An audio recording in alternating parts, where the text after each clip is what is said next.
Hi guys, हमारी YouTube channel पर आप सभी का स्वागत है। मैं अशोक सर आज आप लोग के सामने अधिगम का टॉपिक लेकर आया हूँ। अधिगम ये टॉपिक जो है बहुत ही महत्वपूर्ण है। आज हम लोग अधिगम में केवल इतना देखेंगे अधिगम क्या है और इसके सीखने के नियम क्या हैं, इस पे हम लोग चर्चा करेंगे। इस वीडियो को आप लोग पूरा देखिएगा। यदि पसंद आए तो शेयर और सब्सक्राइब जरूर कीजिएगा। हम लोग चर्चा करेंगे अधिगम या सीखना किसे कहते हैं और कैसे होता है ये। तो अधिगम जो है, अधिगम को शिक्षा मनोविज्ञान का हृदय कहा जाता है। इसे शिक्षा मनोविज्ञान का क्या कहा जाता है? हृदय कहा जाता है, क्योंकि शिक्षा के क्षेत्र में अधिगम का विशेष स्थान बताया गया है। आप सभी जानते हैं कि शिक्षा का सर्वप्रथम उद्देश्य है सीखना, यानी व्यक्ति जन्म से लेकर मृत्यु तक कुछ न कुछ सीखते ही रहता है। चाहे वो घर परिवार या पास पड़ोस के वातावरण से कुछ न कुछ सीखने की प्रक्रिया चलती रहती है। या कह सकते हैं कि सीखना एक व्यापक सतत एक प्रक्रिया है जो जीवन भर चलती रहती है। जैसे बालक का एक उदाहरण लेते हैं। बालक सीखना कैसे, एक अगर जलती हुई लौ है, दीपक जल रहा है, ठीक है, दीपक जल रहा है, तो दीपक को बालक क्या करेगा? बालक आया और इसे छूने का प्रयत्न करता है। बालक जलती हुई लौ को देखा और छूने का प्रयत्न करता है और वो छुएगा जरूर। जब इसे छूता है तो पकड़ता है तो क्या उसे जलन की पीड़ा महसूस होती है, तो उसे यह अस्थायी ज्ञान हो जाता है। जब वो दोबारा देखेगा जलते हुए दीपक को तो उसे नहीं छुएगा, क्योंकि उसे पता है कि अगर हम इसे छुएंगे, टच करेंगे तो हमें जलन की पीड़ा महसूस होगी। तो अगर एक लाइन हम कहें कि अधिगम क्या है, अधिगम व्यवहार में होने वाला वांछित परिवर्तन है जो अस्थायी होता है। कई मनोवैज्ञानिकों ने अधिगम की परिभाषा भी दी है जो कि बहुत महत्वपूर्ण है। 2-3 लोगों को हम चर्चा कर लेते हैं किसने किसने क्या क्या दिया है। जैसे गिलफोर्ड महोदय ने क्या कहा कि व्यवहार द्वारा व्यवहार में होने वाला परिवर्तन ही अधिगम है। व्यवहार द्वारा व्यवहार में होने वाला परिवर्तन ही अधिगम है। जैसे कोई बालक है, ठीक है, कोई बालक है, किसी बालक को यानी किसी व्यक्ति को क्या कहा? गुड मॉर्निंग कह दिया, तो इसने व्यवहार किया, गुड मॉर्निंग कह दिया, तो उसके जवाब में अधिगम के द्वारा ही अधिगम में होने वाला परिवर्तन ये भी क्या कहेगा? गुड मॉर्निंग, यानी ये भी जवाब देगा। तो इसलिए इन्होंने कहा कि अधिगम व्यवहार के द्वारा व्यवहार में होने वाला परिवर्तन ही क्या है? अधिगम है। और गेट्स ने क्या कहा? गेट्स को हम देख लेते हैं। गेट्स एवं अन्य ने अनुभव एवं प्रशिक्षण द्वारा व्यवहार में होने वाला परिवर्तन ही अधिगम है। यानी हम किसी कार्य को कर रहे हैं, उस कार्य को करते करते हमें क्या मिलता है? अनुभव मिलता है। तो अनुभव से हमें क्या? अस्थायी ज्ञान प्राप्त होता है। और प्रशिक्षण, जैसे कि आप लोग टीचर बनने के लिए क्या किए हैं? किस चीज का प्रशिक्षण? बीएड बीटीसी का प्रशिक्षण किए हैं। तो बीएड बीटीसी का जो प्रशिक्षण है ये आपको क्या अनुभव प्रदान करता है, यानी आपके व्यवहार में परिवर्तन करता है। इन्होंने कहा कि अनुभव एवं प्रशिक्षण द्वारा व्यवहार में होने वाला परिवर्तन ही क्या है? अधिगम है। हम लोग देख लेते हैं। और क्रो एंड क्रो महोदय ने क्या कहा कि आदत आवृत्ति और ज्ञान का अर्जन ही क्या है? अधिगम है।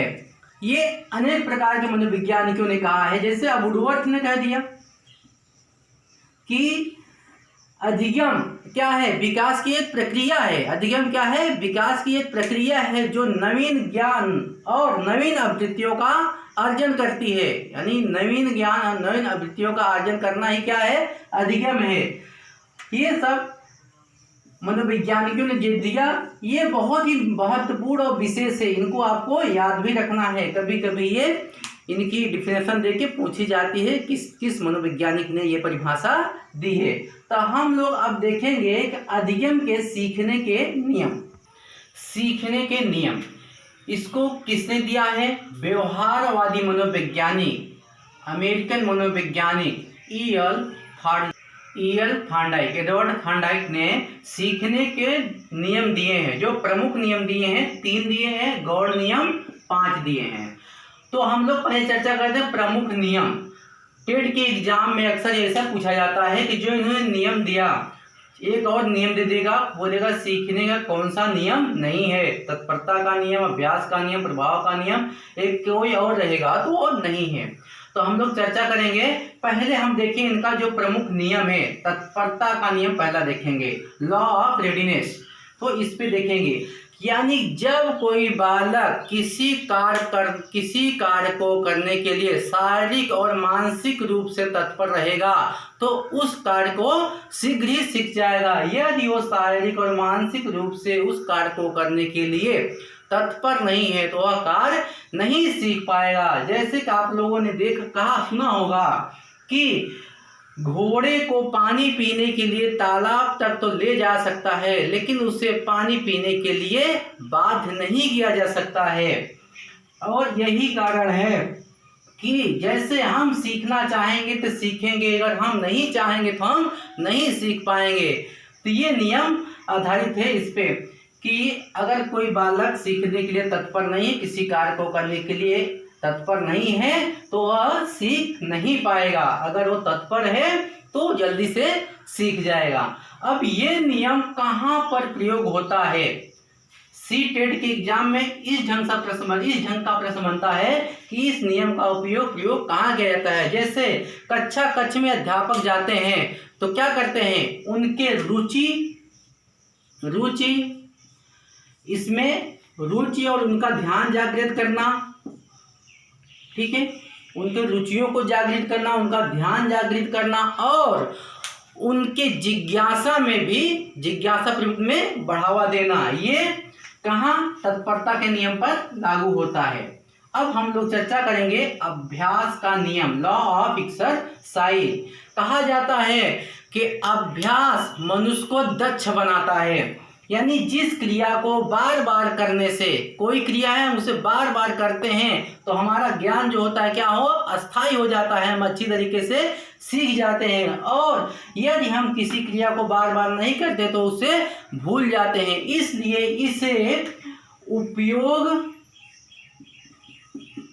और अनुप्रयोग का भी नियम कहते हैं। उपयोग और अनुप्रयोग का भी नियम कहते हैं। उपयोग जैसे हम किसी वस्तु को, अगर जैसे हमें मान लीजिए कंप्यूटर आता है, टाइपिंग आती है, हम उसे बार बार कर रहे हैं, रोज अगर प्रतिदिन कर रहे हैं तो हमारा ज्ञान क्या रहेगा, बरकरार रहेगा। और हम उसे छोड़ देंगे, 6 महीने बाद अगर सोचेंगे तो हमारी क्या जो सीखने की गति है बहुत स्लो हो जाएगी, हम उसे भूल भी जाएंगे। वही क्या है, अनुप्रयोग हो जाता है। ठीक है, तो इसका उपयोग कहाँ करेंगे, इस नियम का प्रयोग कहाँ पर करेंगे, इस ढंग का प्रश्न आता है। बालक में अच्छे आदत का निर्माण करना कौन सा नियम पे आधारित है, अभ्यास के नियम पर आधारित है। उसमें उसके उच्चारण में सुधार करना कौन सा नियम पे आधारित है, अभ्यास के नियम पे आधारित है। और उसके लेखन कौशल में सुधार करना कहाँ पर आधारित है, अभ्यास का। यानी अच्छे आदत का निर्माण करना, उच्चारण सुधार करना, लेखन कौशल में सुधार करना, ये अभ्यास के नियम पर आधारित है। अब हम लोग देखेंगे प्रभाव का नियम, लॉ ऑफ इफेक्ट। ये बहुत प्रमुख नियम है इनका, यानी कह सकते हैं ये इनमें से, तीनों में से इम्पॉर्टेंट है। इसी नियम के आधार पर स्किनर महोदय का जो सिद्धांत है वो दिया गया है, ये भी आपको याद रखना है। तो जो ये प्रभाव का नियम है, ये कहा जाता है कि जिस कार्य को करने से, जिस क्रिया को करने से हमें सफलता मिलती है, यानी हमें संतुष्टि मिलती है, या हमारा कार्य अच्छा प्रभाव पड़ता है, तो हम उस कार्य को करना प्रारंभ करेंगे या उस कार्य को करते रहेंगे। और जिस कार्य को करने से हमें संतुष्टि नहीं मिलती है, हम वो कार्य नहीं करेंगे। ये इस पे आधारित है कि जैसे कोई बालक है, अगर बालक को आपने बुलाया कि बेटा इधर आओ ये कार्य कर दो, तो बालक किया, आपने उसे क्या किया, प्रशंसा किया, उसकी प्रशंसा की या उसे पुरस्कार दिया, तो कार्य को दोबारा भी आप बुलाएंगे तो करेगा। यदि आपने उसे दंड दिया, उसे डांट दिया, नहीं ये क्या तुम किए, तो दोबारा वो कार्य नहीं करेगा, आपसे बचता रहेगा। इसलिए और इस नियम का प्रयोग कहाँ करेंगे, कक्षा कक्ष में बालक को, या कक्षा कक्ष में या किसी भी क्रिया के दौरान उसे क्या करेंगे, पुरस्कार देंगे, दंड देंगे, प्रशंसा करेंगे। ये जो होता है प्रभाव के नियम पर आधारित है। तो अब हम लोगों ने देख लिया कि इनके प्रमुख जो सीखने के नियम है, तत्परता का नियम, अभ्यास का नियम, प्रभाव का नियम। किसी कार्य को करने के लिए तत्पर रहना, जल्दी सीख जाएगा। किसी क्रिया को बार बार करना, जल्दी सीख जाएगा। और प्रभाव का नियम, जिस कार्य को करने से यानी सफलता मिलती, संतुष्टि मिलती, वो कार्य बालक अपना लेगा, उसी कार्य को करेगा। अब हम लोग देखेंगे कि इनके गौड़ नियम, जो ये गौड़ नियम है, ये गौड़ नियम इतने इम्पॉर्टेंट नहीं है, लेकिन यदि हम टेट सीटेट का एग्जाम दे रहे हैं तो हमें इनको भी जानना जरूरी है। तो इसमें सेकेंडरी लॉ ऑफ लर्निंग, तो पहला हम देखेंगे वृत्ति या मनोवृत्ति का नियम, लॉ ऑफ एटीट्यूड। तो ये देखेंगे कि यदि कोई बालक सीखने के लिए मानसिक रूप से तैयार है तो जल्दी सीख जाएगा, यदि मानसिक रूप से तैयार नहीं है तो सीख नहीं पाएगा।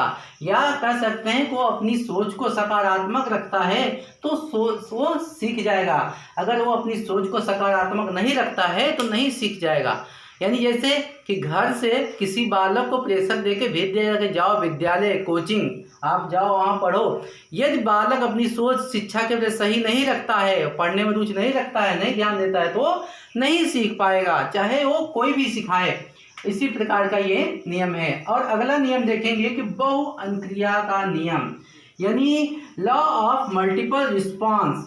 कह सकते हैं यदि बालक के सामने कोई समस्या आई तो उस समस्या को समाधान के लिए अनेक प्रयत्न करता है, अनेक क्रियाएं करता है, या और जिस क्रिया को यानी अंत में जिस क्रिया से उसे रिस्पांस मिलता है, जिस क्रिया को करने से उसे सफलता मिलती है, वो उसी का क्या करेगा, उसी का चुनाव कर देगा और उसे ही वह करेगा। यही नियम थार्नडाइक जो प्रयत्न और भूल का सिद्धांत है उस पे ये आधारित है।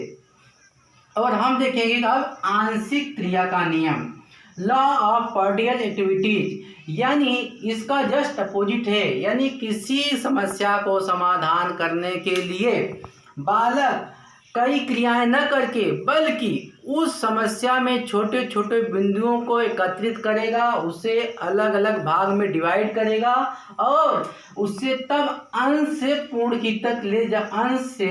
तक ले जाकर उस समस्या का क्या करेगा, समाधान करेगा। और ये नियम कह सकते हैं कि कोहलर का जो सूत्र सिद्धांत दिया गया है इस पर आधारित होता है।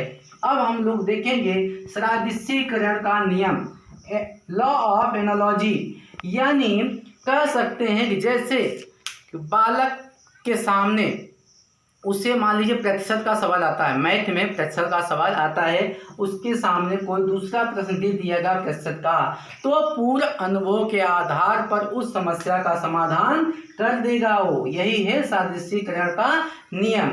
और अगला देखेंगे साहचर्य परिवर्तन का नियम, ये इन नियमों से सबसे इम्पॉर्टेंट है, महत्वपूर्ण है, साहचर्य परिवर्तन का नियम।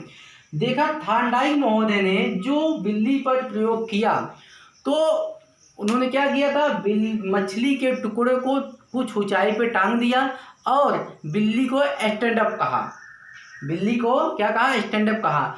तो बिल्ली ने उस मछली के टुकड़ा क्या हो गया, उद्दीपक हो गया, उसको देखकर स्टैंड अप जो खड़ी हुई, खड़ा होना उसका क्या है, वो अनुक्रिया हो गया। तो इस प्रकार से वो खड़ी हो गई और बाद में क्या हुआ कि बगैर उस मछली के टुकड़ों को टांगे ही स्टैंड अप कर देने पर खड़ी हो जाती थी।